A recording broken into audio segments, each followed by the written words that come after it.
Transcription number 102. Get ready to write. Start. Madam, I rise to support the railway budget presented by Shri George Fernandez for the year 1990-91.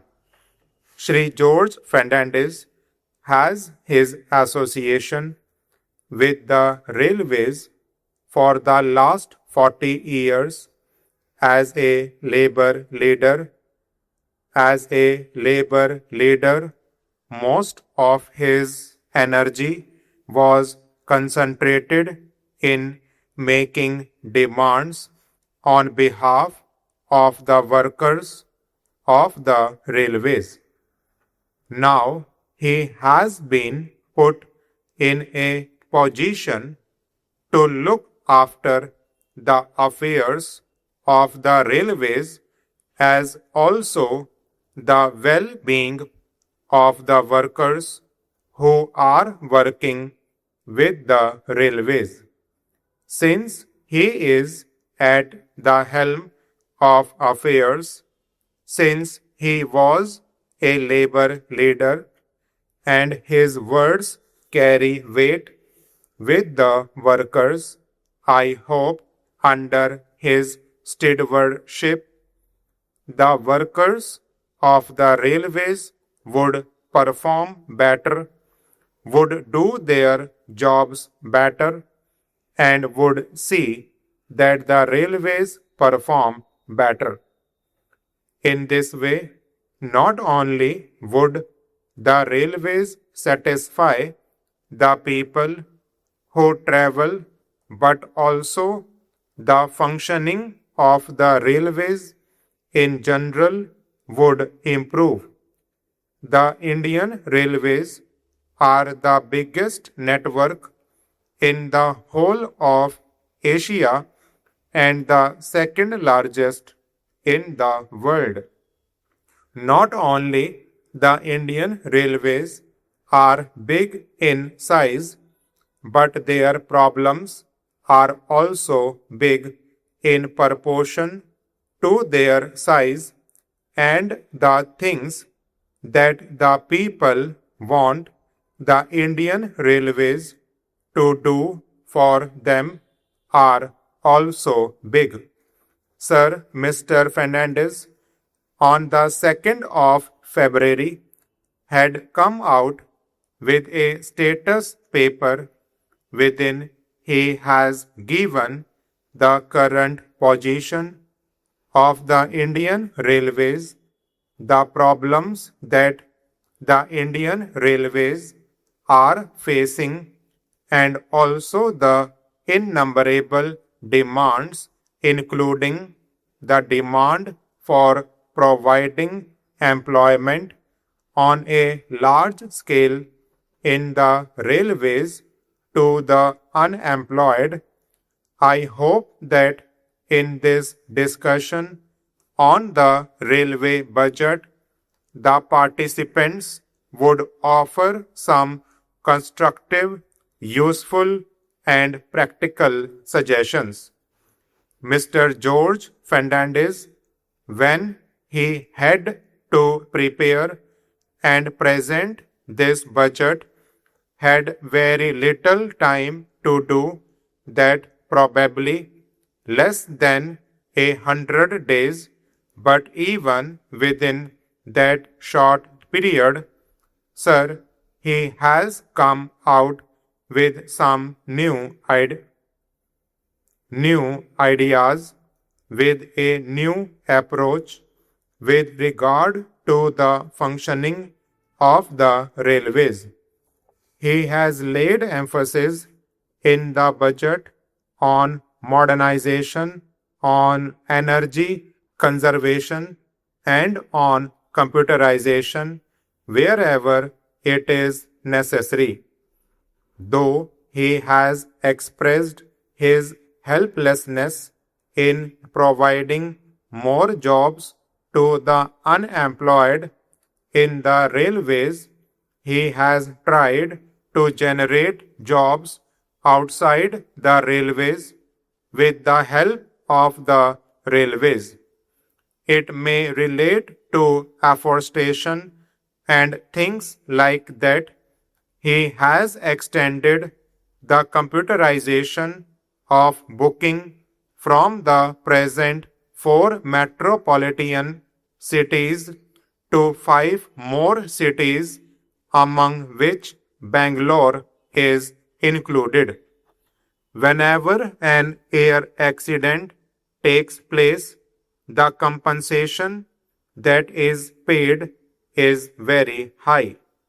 What Mr. Fernandez has done is that in the case of the railway accident also, he has raised the amount of compensation from the present rate of 1 lakh rupees to 2 lakhs of rupees in accidents, whether it is the rail accident or air accident. The loss of life is the same, and any life lost can never be recovered.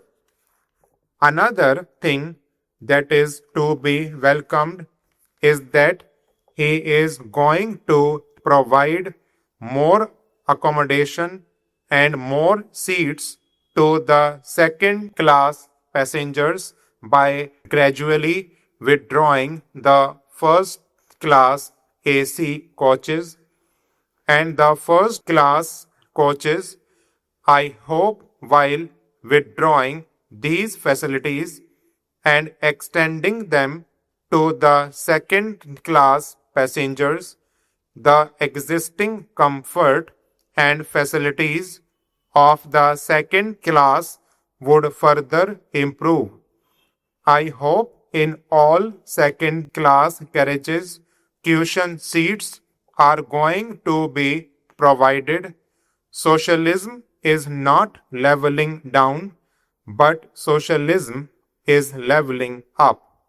When we withdraw facilities from the higher level, the facilities for the lower level should be improved so that the traveling comforts for the lower level improve. Another innovative idea that Sri George Fernandez has thought of amidst the constraint of resources is financing the West Coast Railway Line, which is popularly called the Konkan Railway Line. This railway line was initiated when Professor Madhu Dandavate was the railway minister about 12 years ago. Once that government went out of power, this scheme got put into cold storage. Of course, in the last year's budget, Shri Madhav Rao Sai India had made some provision for construction of the line from Mangalore to Udupi, but the construction work did not start. Now Shri George Fernandez has come out with a novel idea of associating the states which are going to benefit out of it, Maharashtra, Goa, and Karnataka, by raising certain contributions from these three states, by raising certain contributions from the public and certain contributions from the railways as well as from the general exchequer.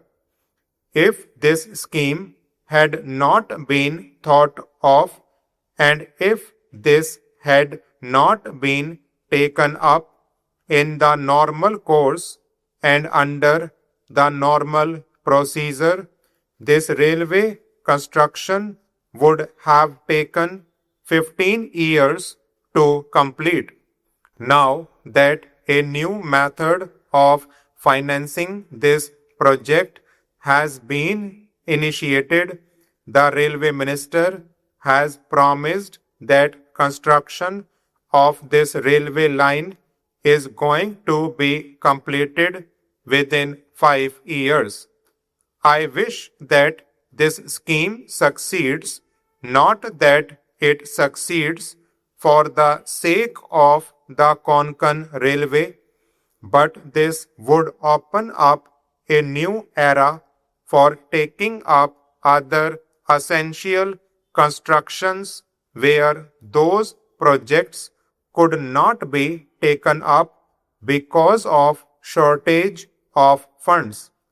I hope the railway minister, who is a person of many ideas, many innovative ideas, would also think in terms of, if possible, self-financing schemes. Every year, costs go up. Any project that is done today is cheaper than it would be tomorrow.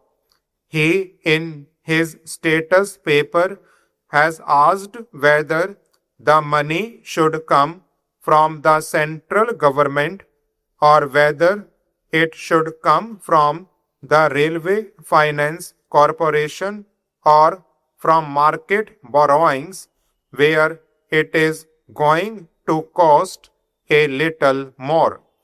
In any case, I personally feel that these projects, important projects, should not lag behind on the ground of funds not coming from the central government or state governments.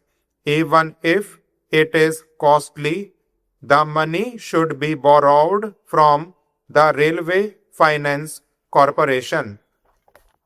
Stop.